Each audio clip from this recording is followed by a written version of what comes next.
Alright guys, and welcome back to the Saints View, the channel for Southampton content for some breaking transfer news.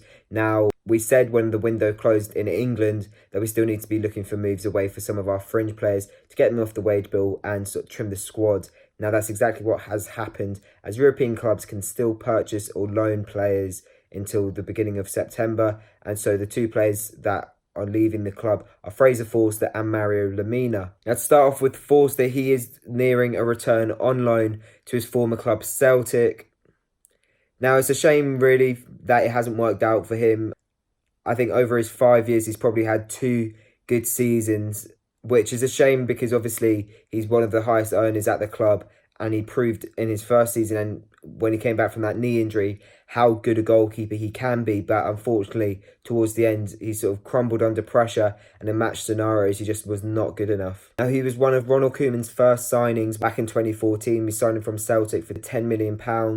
And, you know, he did very well in his first season. Very unlucky to get that horrible injury with his knee. Came back, in my opinion, even stronger to an extent. Kept 6 consecutive clean sheets in the Premier League as soon as he came back. And then towards the end of that season, drifted off a little bit, but we still were able to get European football. Now, in the following season under Claude Puel, he was still okay, but performances were starting to drop off a little bit. I remember in the EFL Cup final, he made a mistake for the first goal, arguably their winner as well, he should have done better with. And there were a couple of situations that season where you thought, God, he can do better than that. Obviously, so tall, you know, you think, God, can't he reach for that ball? And there were too many scenarios where he couldn't. And then the following season, under Maurizio Pellegrino, the wheels fell off and he had to be taken out of the side. I remember he was dropped for the Man United away game towards the end of 2017, and we all thought, God, why is he doing it now? This is the worst time to drop him.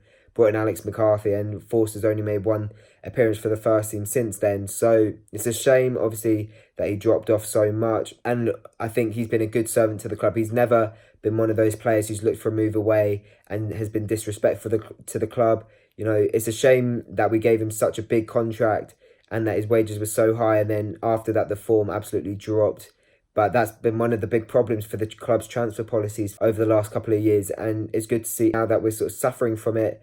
Maybe it's held us off buying players or bring players in when the window is open, because obviously we've still got to pay these wages for players who aren't in the picture.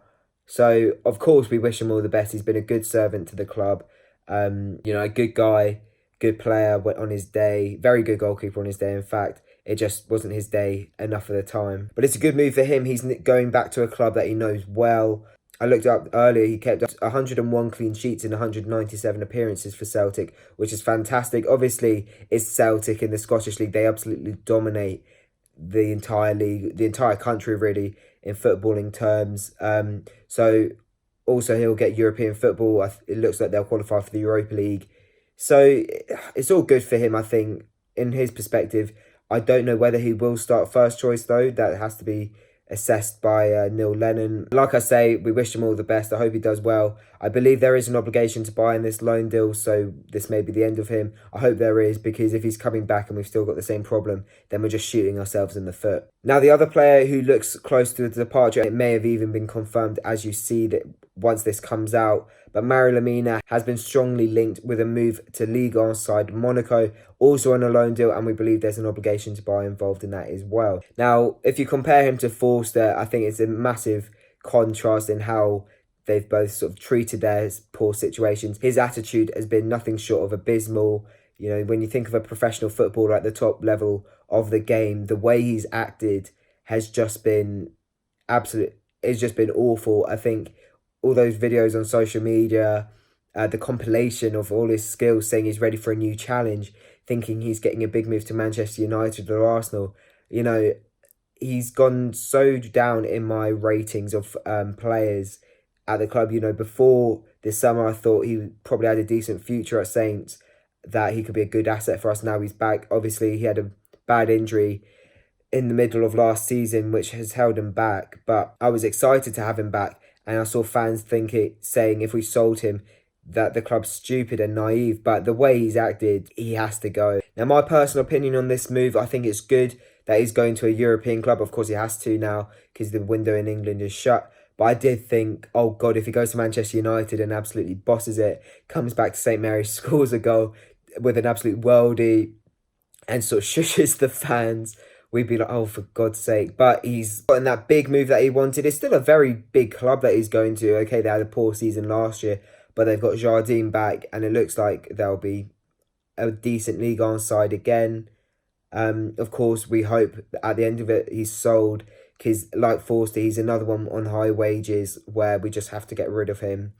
And it hopefully helps our transfer policy in the near future. Of course, we bought him for £18 million, so I'd expect us to make a loss on that, which has happened too many times, but we can't complain about it now because what's done is done. But overall, I think looking back on the last 2 years, it's been a bit of a shame when you think of Mario Lemina, because the potential was clearly there. I remember one of the first games he played in, which would have been under Maurizio Pellegrino just after he signed. I think it would have been Crystal Palace away. We won that game 1-0, and he absolutely bossed it in midfield. He was sensational. We know how many skills he's got in his locker. Dribbling ability is fantastic, and he's showcased everything he had in his locker that day. So it was a 9 or even 10 out of 10 performance. But then he didn't have as many 9 or 10 out of 10 performances in the rest of his career at Saints. He either drifted, he was never in the middle. I think that was the big thing. He was either a 2 or 3 out of 10 or an 8, 9 or 10 out of 10. He either bossed it on the day or was absolutely abysmal, which is a shame because obviously we spent a lot of money on him. An ex-Juventus player, has played in the Champions League final, an experienced head on young shoulders, but it just didn't work for him. Like many of the players over the last couple of years that we've signed. Last season, I was gutted that he had the injury because I thought he could be a big player for us as we look to stay up, especially Hasenhüttl coming in. I thought, if we played him in a more attacking role, he could thrive. Because, when you think about it, he's probably been played too deep for his liking, quite similar to Paul Pogba's situation at Manchester United. Of course, I'm sure he'd love the fact that he's being likened to Paul Pogba. But yeah, to wrap it up, I'm not too sorry to see him go. I didn't think he had any part in our squad because obviously he was training by himself because his attitude was poor. He saw this club as a stepping stone, and he's not really getting a bigger move at the moment. Arguably, Monaco might do well again in Liga and fight for the title, who knows, but he had to go. And yeah, I don't think many fans are sorry to see the back of him. Of course, I have to wish him luck because he's a player going on, but the way he's handled the situation has been very, very poor from him. So yeah, let us know your reaction to both of those moves. Do you think it's good for them? Do you think we should be loaning these players out, or do you think we should have held on for a transfer fee? I think we've held on for too long now. Personally, remember to like the video if you have enjoyed it. Comment your reaction to the transfers. Subscribe if you are new to the channel, and we will see you very soon.